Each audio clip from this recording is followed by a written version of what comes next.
कैसे हैं दोस्तों। दूसरी जंग अजीम के इख्तिताम पर जब यूरोप का बेशतर हिस्सा खंडरात में तब्दील हो चुका था तो मगरबी दुनिया को एक नए और संगीन खतरे का सामना था। सोवियत यूनियन तेजी से मशरकी यूरोप में अपना असर व रसूख बढ़ा रहा था और कम्युनिज्म का फैलाव मगरबी ममालिक के लिए एक डरावना ख्वाब बन चुका था। इस बढ़ते हुए खतरे को रोकने और जंग से तबाहाल यूरोप को मुआशी और अस्करी तहफ़्फ़ुज़ फराहम करने के लिए 4 अप्रैल 1949 को वाशिंगटन में एक तारीखी मुआहदे पर दस्तखत किए गए। अमेरिका, कनाडा और 10 यूरोपीय ममालिक ने मिलकर नॉर्थ अटलांटिक ट्रीटी ऑर्गेनाइजेशन यानी नेटो की बुनियाद रखी, जिसका बुनियादी मकसद सोवियत तोसी पसंदी के आगे एक मजबूत और नाकाबिल तस्खीर दीवार खड़ी करना था। इस इत्तेहाद की पूरी इमारत एक इंतहाई अहम शिक पर खड़ी की गई जिसे आर्टिकल 5 कहा जाता है। इस असूल के तहत ये तय पाया कि अगर नेटो के किसी एक रुकन मुल्क की सलामती पर भी आंच आई तो उसे तमाम रुकन ममालिक पर हमला तस्वर किया जाएगा और सब मिलकर उस जारियत का मुंह तोड़ जवाब देंगे। इस अज़्म ने मगरबी यूरोप को अमेरिका की एटमी और रिवायती फौजी ताकत की एक ऐसी मजबूत छतरी फराहम की जिसके बहस दहाइयों तक किसी भी बैरूनी ताकत को इस खित्ते का रुख करने की जुर्रत न हो सकी। नेटो के पहले सेक्रेटरी जनरल लॉर्ड अस्मे के मशहूर अल्फाज में इस तंजीम का मकसद to keep the Russians out, the Americans in and the Germans down, यानी रूसियों को बाहर रखना, अमरीकियों को अंदर रखना और जर्मनों को दबा कर रखना था। सर्द जंग के अरूज के दौरान नेटो सोवियत यूनियन के वारसा पैकेट के खिलाफ एक फौलादी हसार बना रहा। तहम 1991 में जब सोवियत यूनियन का शिराजा बिखर गया और सर्द जंग अपने अंजाम को पहुंची तो बहुत से लोगों का ख्याल था कि अब नेटो की जरूरत बाकी नहीं रही। लेकिन इस इत्तेहाद ने बिखरने की बजाय खुद को एक नए आलमी हालात के सांचे में डाल लिया और मशरक की जानिब अपनी सरहदें वसी की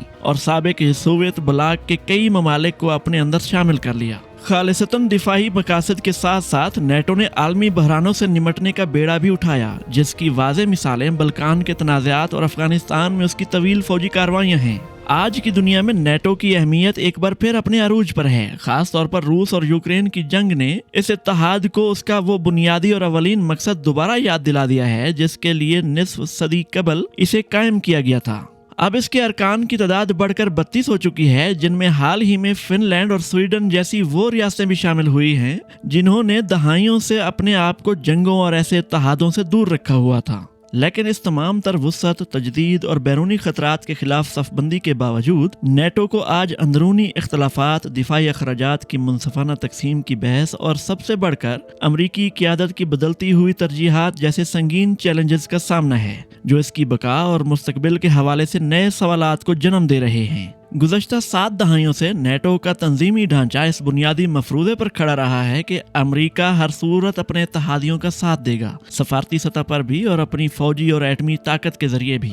इस आज़म ने दर्जनों अफवाज को यकजा करके नेटो को तारीख का ताकतवर तरीन फौजी इत्तेहाद बना दिया। लेकिन अब वाशिंगटन की स्ट्रेटेजिक तरजीहात का रुख एशिया और चीन के साथ मुसाबकत की जानिब मुड़ चुका है। अमरीकी पुलिसी साज़ों की नज़र में नेटो अब सलामती की अलामत की बजाय एक ऐसा बोझ बनता जा रहा है जो उनके वसाइल को जकड़े हुए हैं। डोनाल्ड ट्रंप भी अपने ओहदा सदारत के आगाज से इस इत्तेहाद की अफादियत पर शकूक का इजहार करते रहे हैं। सवाल ये पैदा होता है कि अगर अमेरिका वाकई इस इत्तेहाद की पुश्तपनाही छोड़ देता है तो दुनिया का नक्शा कैसा नजर आएगा। ये एक हकीकत है कि अमेरिका इस इत्तेहाद में सबसे बड़ा हिस्सा डालता है, लेकिन ये भी नहीं भूलना चाहिए कि यूरोप भी जवाब में एक इंतहाई अहम स्ट्रेटेजिक फायदा देता है, यानी अपना जुग्राफिया। इसी महल वकू तक रसाई अमरीकी ताकत को हजारों मील दूर तक फैलने के काबिल बनाती है। इस वक्त यूरोप में पेंटागन 40 से जायद फौजी अड्डों, लॉजिस्टिक हब्स और जंगी साजो सामान का वसी नेटवर्क चला रहा है। ये अड्डे सिर्फ रूस के खिलाफ नहीं बल्कि मशरक वस्ता, शुमाली अफ्रीका, साहिल और आर्कटिक तक फौजी कार्रवाइयों के लिए लॉन्चिंग पैड्स का काम करते हैं। अगर यूरोप को निकाल दिया जाए तो अमरीकी अस्करी रसाई इतनी महदूद और मुआशी लिहाज से नाकाबिले बर्दाश्त हद तक महंगी हो जाएगी।